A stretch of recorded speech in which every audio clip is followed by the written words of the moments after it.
Strikers whose futures appear to be intrinsically linked, or are they? OK, so we have to start with today's developments on Hugo Ekitike. Mark, just bring us right up to date with where we're at.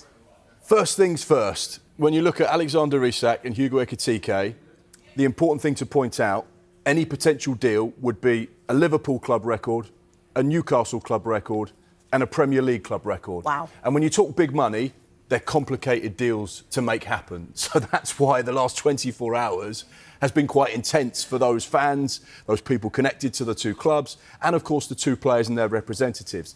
Now, we start off with where we're at with regards to Hugo Ekitike. This is something we were saying yesterday on Sky Sports News, that there was an interest from Liverpool in the player.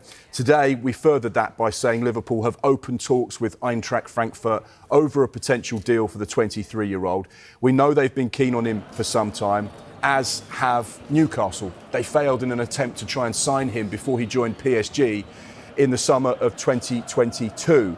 Liverpool have made no formal offer at this stage, but we know negotiations are continuing between the two clubs. Someone that had an incredible season for Eintracht Frankfurt last season. He got 15 goals in the league with 8 assists. He was great in the Europa League as well with 7 goals and assists, and the same in the German Cup, 4 goals and assists. So he's generating big numbers, hence why there's interest from 2 of the elite Premier League sides.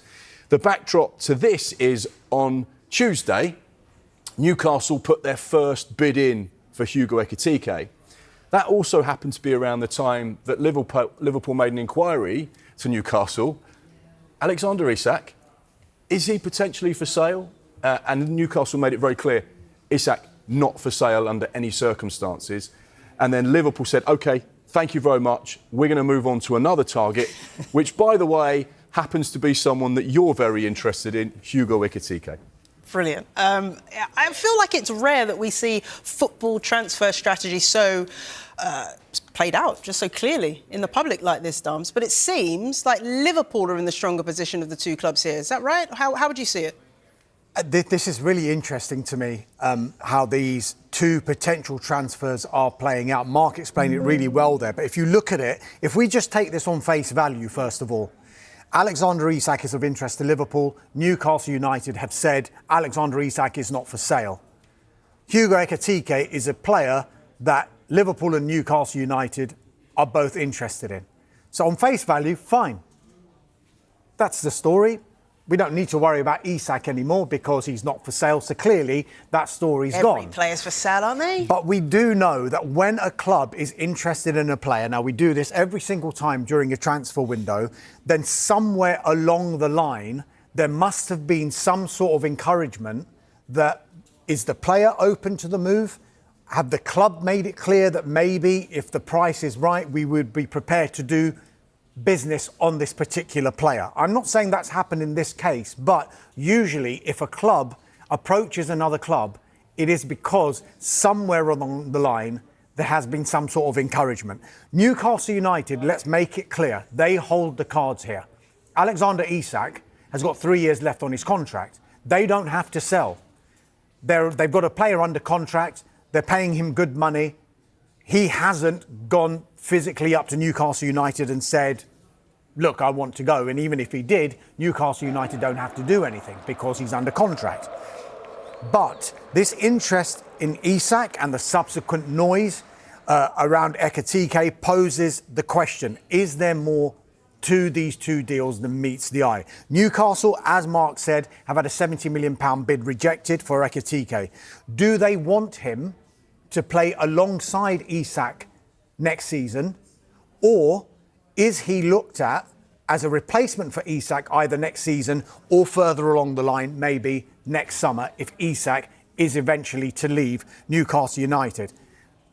Liverpool, as Mark mentioned, conveniently now are interested in Hugo Ekitike as well. They are told by Newcastle Isak's not for sale, and they're now pursuing Newcastle's #1 target. Coincidence? Maybe. Face value? Yes. Otherwise, the cynic in every one of us thinks something else is going on here. There are so many questions to answer around this, not least, if Newcastle United break their own transfer record, which they would have to do to get Hugo Ekitike in, is that the end of their possible spending during this transfer window? Because we've been told throughout this summer's window, they're after a goalkeeper and they're after a central defender. If they bring in Hugo Ekitike, can they bring in those two players? Possibly not. But could they bring in those two players if they were to make a sale in this transfer window? And the biggest sale that they could make in this transfer window is a certain Alexander Isak. But they do have until June next year, the end of June next year, to make a sale. So therefore, they could do what a clubs do, is they say, right, let's get the player in now, but we know within the next 11 and a bit months, we're going to have to make a sale to meet some money down the line. And that's what they possibly could think. We know within the next 11 and a bit months, we're going to have to make a sale to meet our PSR requirements. So therefore, you get the player in and we'll worry about generating some money down the line. And that's what they possibly could think. So a lot of Newcastle fans will say, well, I'm a bit concerned we're going to put all our financial eggs in one basket. Where does that leave us? Like Dharmesh says, we wanted a goalkeeper. We've been linked with James Trafford. They've attempted to try and get a deal over the line there. They also have been linked with centre-backs in the last 12 months. Mark Gay was of interest this time last year. We need to strengthen the squad. We've got a Champions League campaign. Do we want to put ourselves in a vulnerable position where actually we've got two outstanding signings in Hugo Ekitike, should they get a deal done, and Anthony Elanga, but we need strength in other areas? I get the feeling they might still be looking at targeting those positions as well. They may just have to tweak what they do financially, but Eddie Howe very much wants to strengthen the squad in those areas as well as the deals that they're looking to do at the moment. The scenarios that Newcastle United are looking at in this transfer window, there's probably a dream scenario. The dream scenario is Hugo Ekitike comes to St James's Park and he plays alongside Alexander Isak next season, and maybe they can generate money in other areas and still go into the market and bring in a goalkeeper and a central defender, because let's be honest, they're fighting on four fronts next season. Generate money, you mean by making sales, or? Potentially by making sales, yes, but not necessarily the biggest sale that everyone is talking about in Isak, because the dream scenario would be Isak and Ekitike playing alongside each other at St James's Park next season. This is a player, as Mark was mentioning, he's mentioned it to me off air before, it's not someone that's just come along in this transfer window, Ekitike. They've been tracking Ekitike for quite a while now. For a couple of seasons, haven't they? So it's not something that's just crept up on everybody, that their interest in Ekitike. Hugo Ekitike doesn't come to Newcastle United and Alexander Isak leaves Newcastle United. And then you've got a really nightmare scenario where who's going to be playing for Newcastle United up front next season. But that is something that looks very, very, very unlikely at this stage. But it is clear that there is noise around Alexander Isak, as much as Newcastle United fans don't want to hear it, because we do know that Liverpool are interested in the player, but there's also huge noise around Hugo Ekitike as well. But there are two clubs who are very interested in him. Eintracht Frankfurt have already rejected one bid for him. Is that partly on the say-so of Ekitike and the fee, or has Ekitike kind of made his mind up as well where he wants to go?